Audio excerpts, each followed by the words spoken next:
तो स्टूडेंट आगे इसका प्लॉट हम पहले समझ लेते हैं। इसकी पृष्ठभूमि क्या है। इसकी पृष्ठभूमि में इस अंश में शरीर के कुछ अंगों और बाहरी वस्तुओं के प्रति उनके व्यवहार के विषय में बताया गया है कि हमारे जो शरीर हैं उनके अंग और उनके जो बाहरी वस्तुओं का जो उनके ऊपर प्रभाव पड़ता है उसके बारे में इस चैप्टर में हमें बताया गया है।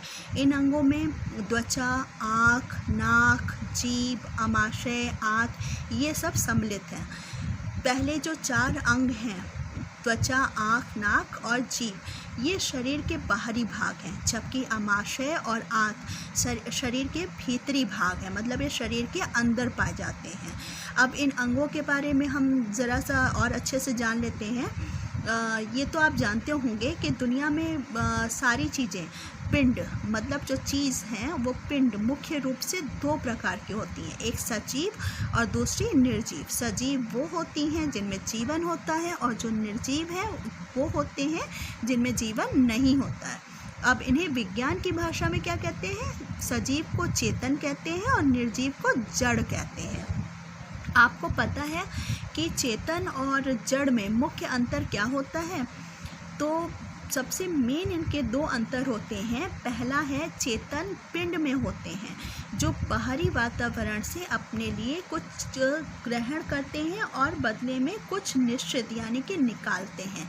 मतलब जो चेतन जो सजीव है वो क्या है कि बाहरी वातावरण से कुछ ग्रहण करता है। जैसे कि क्या है, अगर आँख है तो उसके वो बाहरी वातावरण से क्या होगा, जो नैन सुख है वो लेगी, जो नाक है वो सुगंध लेगी, इनसे वो कुछ चीज़ें ग्रहण करते हैं। अब नाक क्या करती है कि जो ऑक्सीजन है वो लेती है और कार्बन डाइऑक्साइड क्या करती है, बाहर निकालती है। हाँ, दूसरा क्या है, ये बाहरी वातावरण से अपनी सुरक्षा का प्रयत्न भी करते हैं।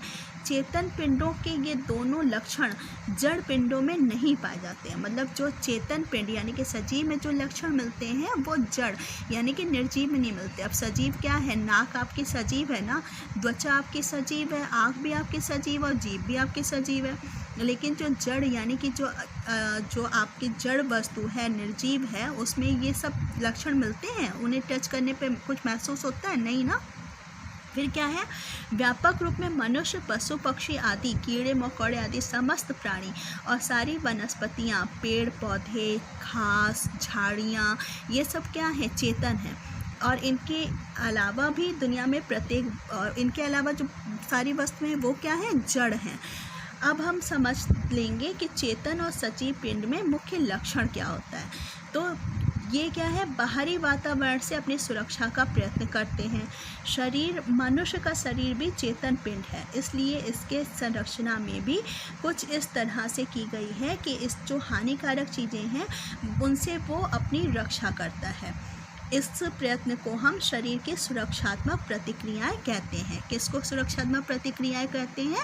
जो चीज़ें हमारे शरीर से रक्षा करती हैं उन्हें सुरक्षात्मक प्रतिक्रियाएं कहा जाता है। लेखक ने इस बात को सहज रूप से समझाने के लिए कहा है कि शरीर जानता है कि क्या अपना है और कौन कौन सी चीज़ें उसके लिए लाभकारी हैं और क्या उसके लिए पराया है, यानी कि कौन सी चीज़ें उसके लिए हानिकारक हैं। शरीर के लिए इस अपने पराये का निर्माण करने का काम मस्तिष्क यानी कि दिमाग का होता है। दिमाग हमारा क्या करता है, सही और गलत यानी कि अपना कौन है और पराया कौन है इसका निर्णय लेता है। तो ये हो गया चैप्टर का जो शीर्षक है वो पूरा आपको स्पष्ट हो गया कि चैप्टर का शीर्षक अपना पराया क्यों रखा गया। अब आगे हम देखते हैं। जब कोई व्यक्ति हमारे घर का दरवाज़ा खटखटाता है तो हम उसको पहचानने का प्रयास करते हैं। यदि हम उसे जानते हैं तो हम उसका स्वागत करते हैं, यदि नहीं तो दरवाज़ा ही नहीं खोलते। अर्थात जब कोई परिचित व्यक्ति हमारे यहाँ आता है, हमारे जानकार व्यक्ति हमारे यहाँ जब आता है तो क्या होता है, हम उसका खूब आवभगत करते हैं, दरवाजे से ही स्वागत कर लेते हैं। लेकिन अगर कोई व्यक्ति अपरिचित है जिसे हम नहीं जानते और वो दरवाज़ा खटखटाता है तो हम क्या करते हैं कि कोई घर पे नहीं है या जो है हम आपको नहीं जानते कहकर हम दरवाज़ा खोलते ही नहीं हैं। तो वह पराया होता है, इसलिए उसे अंदर नहीं आने देते।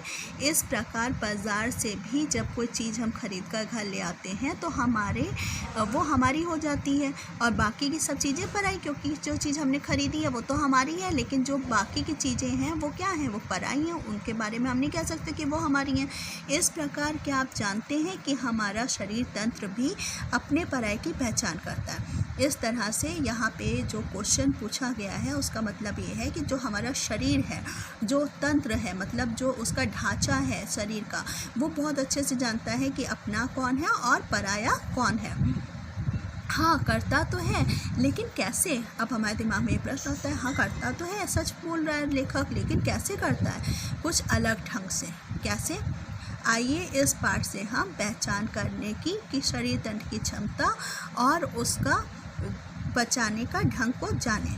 मतलब अब हम इस चैप्टर के थ्रू जो शरीर के तंत्र की जो क्षमता है, जो हमारी कैपेबिलिटी है, जो हमारी फिज़िकल कैपेबिलिटी है उसको, और उसके व्यवहार यानी कि वो कैसे हमारी रक्षा करता है, इसको हम जानेंगे।